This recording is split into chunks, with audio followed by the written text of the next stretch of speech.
Queridos irmãos, queridas irmãs, Jesus ressuscitado se apresenta vivo, vitorioso para aquelas mulheres, aquelas que foram as primeiras testemunhas da ressurreição. Viram Jesus ressuscitado antes que os apóstolos. E por que tiveram esse privilégio? É interessante notar que seja ao início, como também no momento da ressurreição, ou seja, no início da história de Jesus aqui na Terra, como o início dessa nova história com a ressurreição, estão mulheres presentes. No início de tudo, Maria, quando recebe a visita do anjo e diz: eis aqui a serva do Senhor, faça-se em mim segundo a vossa palavra. E ao início dessa história renovada com a vitória de Cristo na ressurreição, também mulheres. E nesse caso, essas mulheres, elas têm como característica uma profunda fé. Pensemos que elas tinham ido ao túmulo para poder fazer um pouco de tratamento fúnebre, podemos chamar assim, ao corpo de Jesus, porque como ele tinha sido condenado na sexta-feira, antes da festa da Páscoa, e o sábado era dia de repouso, ou seja, bastaria que se escurecesse na sexta-feira, que já, segundo a lei dos judeus, ninguém podia mais fazer nenhum tipo de ação. Então, logo que Jesus foi depositado no sepulcro, às pressas, depois de morrer, não puderam nem sequer limpar o seu corpo, botar os olhos, como era costume na tradição judaica. E aquelas mulheres, piedosamente, tendo já cumprido com as determinações da lei de Moisés, ou seja, fizeram um repouso do sábado, celebraram a Páscoa dos judeus, e domingo de manhã foram para poder prestar essa última homenagem a Jesus. Mas cheias de fé. E por que eu digo que cheias de fé? Porque enquanto que os apóstolos, com medo, tinham todos se escondido, desaparecido, aquelas mulheres estavam imbuídas de coragem. Coragem e também com uma confiança em Deus, porque não nos esqueçamos que na entrada do sepulcro tinha sido depositada uma pedra grande. Ou seja, como é que elas iam conseguir remover aquela pedra para poder entrar no sepulcro e fazer o que elas desejavam, de preparar o corpo de Jesus? Não tinham nem como fazer isso. Mas elas, pelo amor e pela fé, se dirigiram. E como prêmio por essa fé que, indo contra as aparências, vencendo o medo, vencendo as incertezas, elas perseveraram e eis que tiveram a alegria de se encontrar com Jesus. Que por 2 vezes nós escutamos hoje, nesse relato do Evangelho de São Mateus, Jesus diz para elas: não tenhais medo. E diz também que elas se alegrassem. Que bonito. Alegria e vencer o medo. É esse o resultado do nosso encontro com Jesus. Jesus vivo e vitorioso.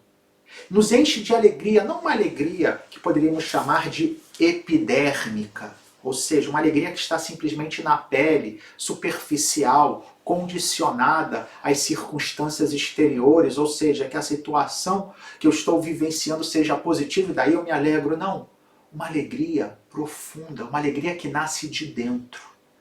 E uma alegria que espanta o medo, que espanta os receios, por mais que permaneçam as dúvidas, por mais que permaneça, sim, algo que eu não consigo ainda compreender, mas essa certeza interior. Certeza essa, aliás, que nós vamos ver na primeira leitura de hoje em Pedro. O mesmo Pedro que, quando Jesus foi preso, negou-o por 3 vezes por medo. O mesmo Pedro, juntamente com os demais apóstolos, que quando Jesus foi crucificado, fugiram, enquanto foram as mulheres que perseveraram ali também no momento da crucifixão de Jesus e permaneceram aos pés da cruz. Esse Pedro agora, vimos na leitura, no capítulo 2 dos Atos dos Apóstolos, que é a leitura que vai nos acompanhar durante todo esse tempo de Páscoa. Vemos Pedro, diz o texto, cheio de coragem, que começa a pregar, no dia de Pentecostes, a vitória de Jesus. Coragem. A palavra coragem, no original, em grego, a palavra é parresia. Essa palavra parresia, que pode ser traduzida como coragem, mas também pode ser traduzida como audácia. Como esse movimento de alguém que está convicto de uma verdade tal que nada pode abalá-lo.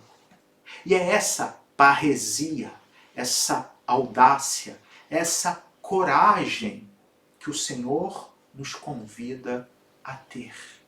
Sim, temos todos problemas.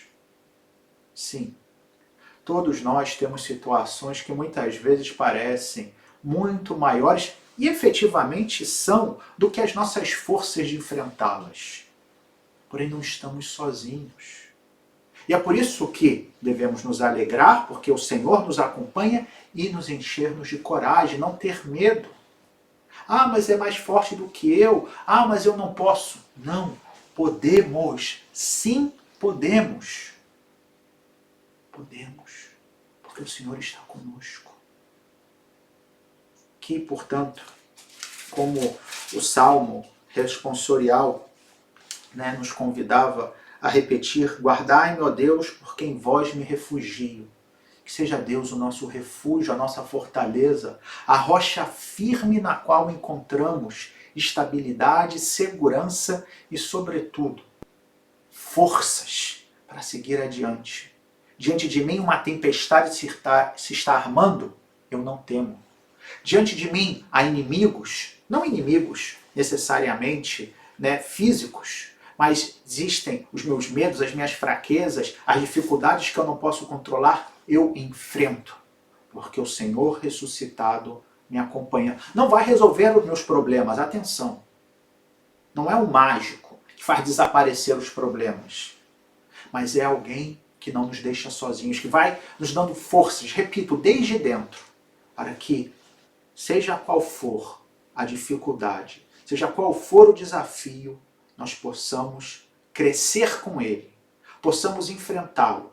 Talvez não vencer da forma como pensaríamos e imaginaríamos, mas certamente isso podemos ter a mais profunda convicção, superá-los e assim nos tornarmos pessoas melhores. Por isso, sim, Senhor, guardai-me, porque em vós eu me refugio, na vossa ressurreição, na vossa vitória e no vosso amor misericordioso por mim.